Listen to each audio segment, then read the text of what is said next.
Vamos começar um estudo sobre numerologia e gematria, mas antes precisamos fazer uma diferenciação entre as duas árvores simbólicas do Éden, pois este é um estudo que traz muita confusão e que precisa ser esclarecido. Nós sabemos que no Éden haviam duas árvores. Isso está em Gênesis 2:9.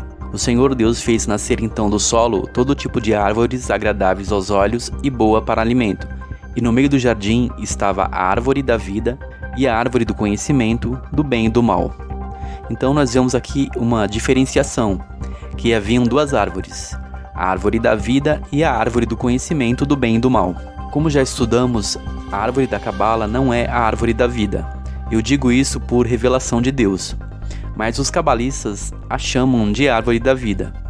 Fica claro que o arquétipo, modelo da árvore da Cabala, é a árvore da ciência do bem e do mal, principalmente porque ela tem a serpente no seu centro, Da'at. A árvore da vida é o Logos, o verbo criador ou a palavra. Toda a existência surgiu da palavra, haja luz e houve luz. Havia um mar primordial simbólico. Este imenso oceano representava o caos inicial. O Espírito de Deus se movia sobre a face das águas. Não podemos entender as coisas espirituais a não ser através de metáforas, que são as linguagens do Espírito para nos revelar os mistérios. No princípio era o Verbo, o Logos, ou seja, a palavra. E o Verbo estava com Deus, e o Verbo, o Logos, era Deus. Ele estava no princípio com Deus. Todas as coisas foram feitas por intermédio dele, e sem ele, nada do que foi feito se fez. Então nós vemos que o Logos é o Messias, Jesus Cristo. Ele criou toda a existência através da palavra, do Verbo. O Messias é a primeira letra e a última letra de todos os idiomas do mundo, mas ele se revela através do idioma grego. Ele diz em Apocalipse que ele é o Alfa e o Ômega, a primeira e a última letra. Ele é o Verbo Criador que se encarnou e habitou no meio de nós. Ele também diz em João 15:1, eu sou a videira verdadeira, ou seja, a árvore da vida, e o meu pai é o agricultor. A conexão à árvore da vida acontece através de uma declaração, um vocal. Para o Espírito, o que vale é esta declaração, que é sobrenatural, através da nossa voz, verbo, que é definido como aceitar o Messias como Salvador. Pode ser de forma particular e não em um templo religioso. Estar conectado à árvore da vida significa que passamos a ser um ramo espiritual. Em João 15, a partir do 1, nós temos várias definições que revelam que o Messias é a árvore da vida. Todo ramo que, estando em mim, não dá fruto, ele corta, e todo que dá fruto, ele poda, para que dê mais frutos ainda. Vocês já estão limpos pela palavra que tenho falado. Permaneçam em mim, e eu permanecerei em vós. Nenhum ramo pode dar fruto por si mesmo, se não permanecer na videira. Vocês também não podem dar frutos, se não permanecerem em mim. Eu sou a videira, e vocês são os ramos. Se alguém permanecer em mim e eu nele, esse dará muito fruto, pois sem mim vocês não podem fazer coisa alguma. Essa conexão é espiritual, pois a árvore é o Messias. É importante perceber que essa árvore não permite ser usada ou dar frutos dualistas, ou seja, para o bem e para o mal. Caso alguém tente usar o poder de Deus para amaldiçoar, essa pessoa é cortada da conexão, pode perder a sintonia com o Espírito Santo. Algumas pessoas estão em estágios de evolução espiritual. Essas pessoas estão sendo podadas pelo Messias. As pessoas que estão sendo podadas estão sendo limpas gradativamente. Em 1 Coríntios 2:7 diz: falamos da sabedoria de Deus, dos mistérios que estava oculto, qual Deus preordenou antes do princípio das eras, para a nossa glória. Nenhum dos poderosos dessa era o entendeu, pois se tivessem entendido, não teriam crucificado o Senhor da glória. A conexão com a árvore da vida traz revelações e mistérios ocultos. Oculto quer dizer não aberto para todos. Lições sobre os mistérios profundos de Deus. Sobre as profundezas de Deus nós podemos entender através de 1 Coríntios 2, do 7 ao 12. Todavia está escrito: olho nenhum viu, ouvido nenhum ouviu, mente nenhuma imaginou o que Deus preparou para aqueles que o amam. Mas Deus o revelou a nós por meio do Espírito. O Espírito sonda todas as coisas, até mesmo as coisas mais profundas de Deus. Considere Deus metaforicamente e seus mistérios como um profundo oceano. O Espírito penetra as profundezas e nos revela tudo, se estivermos conectados à árvore da vida, pois o Espírito de Deus pairava sobre a face das águas. Não águas literais, mas águas espirituais. Quanto à numerologia, nós não podemos considerá-la como algo do satanismo ou do mal. A numerologia ela é citada em todas as escrituras. Em Jó 38, do 4 ao 7 diz: Onde estavas tu, quando eu fundava a terra? Faze-me saber se tens inteligência. Quem lhe pôs as medidas, se é que o sabes? Ou quem estendeu sobre ela o cordel, o metro?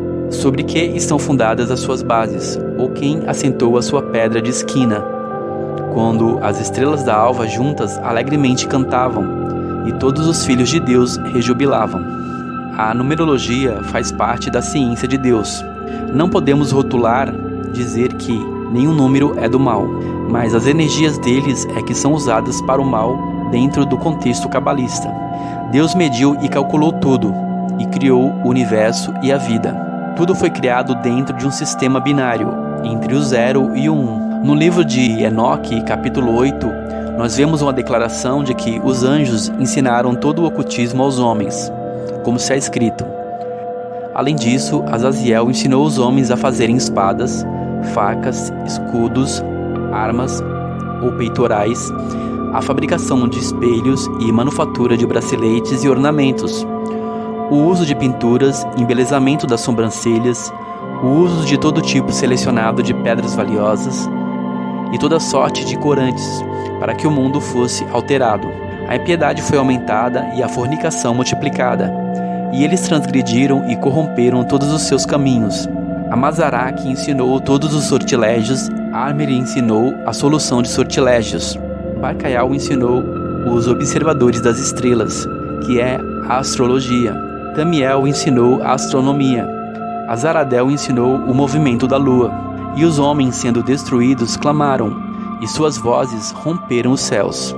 Então, no capítulo 8 do livro de Enoque, nós sabemos que os próprios anjos caídos teriam ensinado os segredos da Cabala, numerologia e astrologia ao homem. Dentro da Cabala, o círculo carrega a simbologia do fruto. Os frutos da árvore da ciência do bem e do mal, suas esferas, representam o bem e o mal. Por isso, é um conhecimento supostamente usado para fazer o bem ou o mal. Os anjos caídos poderiam ter revelado esses segredos exatamente para corromper o homem. Numerologia, astrologia, tarô e invocações de deidades pagãs e anjos caídos é o que envolveria a ciência da cabala oculta, para tentar modificar os acontecimentos ou manipulá-los através da gematria e numerologia, se usando da energia numérica da criação, imitando assim a ação de Deus. Aqui nós vemos a imagem da árvore da cabala, com sua parte de cima e a sua parte de baixo. A parte de baixo seria a sombra da parte de cima, o seu lado oculto e negro. O outro lado das Sephirotes se chama Klipot, seria a árvore inversa. É o lado profundo e oculto das raízes, a sombra da árvore, uma imagem igual à que está em cima, e a possibilidade de usar este conhecimento para o mal. Como diz o pensamento hermético, o que está em cima é semelhante ao que está embaixo. Os processos mágicos que se usam para cima são os mesmos processos mágicos que se usa para baixo. Bom, alguns dirão que números são apenas números, mas cada número representam simbologias e gráficos que os ocultistas usarão para invocar as forças do caos, dentro da própria árvore cabalista. Esses gráficos podem ser traçados para definir como os cabalistas irão trabalhar, se usando da tabela da numerologia de Pitágoras ou mesmo da gematria, pois como vimos, cada letra hebraica possui um valor numérico. Nessa citação, os ocultistas definem as ciências secretas e a sua comparação com as ciências investigativas. Eles dizem o seguinte: os números são símbolos ocultos. O ocultismo é o estudo do lado oculto da natureza. Ele observa a natureza como um todo, em vez de examiná-la em partes, como a ciência faz. A ciência tem muitas perguntas para as quais busca respostas, enquanto o ocultismo tem todas as respostas e está esperando pelas perguntas. Temos nas escrituras algumas referências para a numerologia. Deus criou o mundo dentro da numerologia, 7 dias. Além disso, todos os textos bíblicos são numerologias e muitas citações são numerologias, horários, dias, tempos. O livro de Apocalipse é todo uma revelação com muitas numerologias.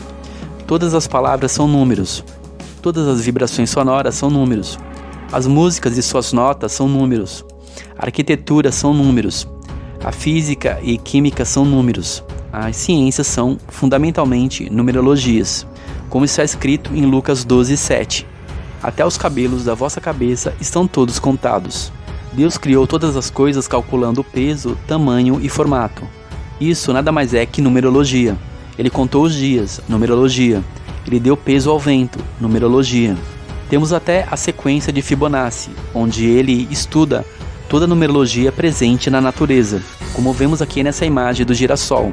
Se a criação do mundo é uma obra da numerologia, então os ocultistas também se usam da energia dos números para projetar um falso mundo, através da Matrix. A Matrix é uma programação como um sistema computacional. É chamada de prisão 101.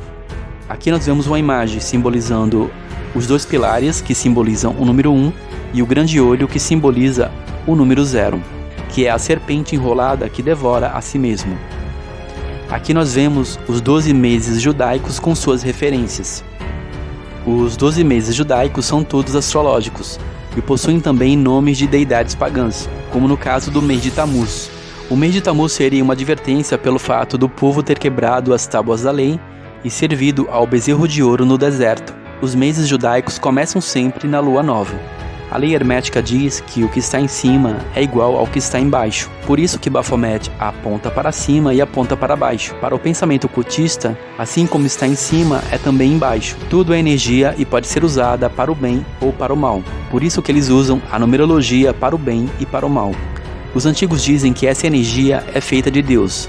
Sendo o criador de tudo que existe, ele teve que criar a partir da energia das suas próprias ideias com o material do seu próprio ser, que é o conceito da emanação cabalística.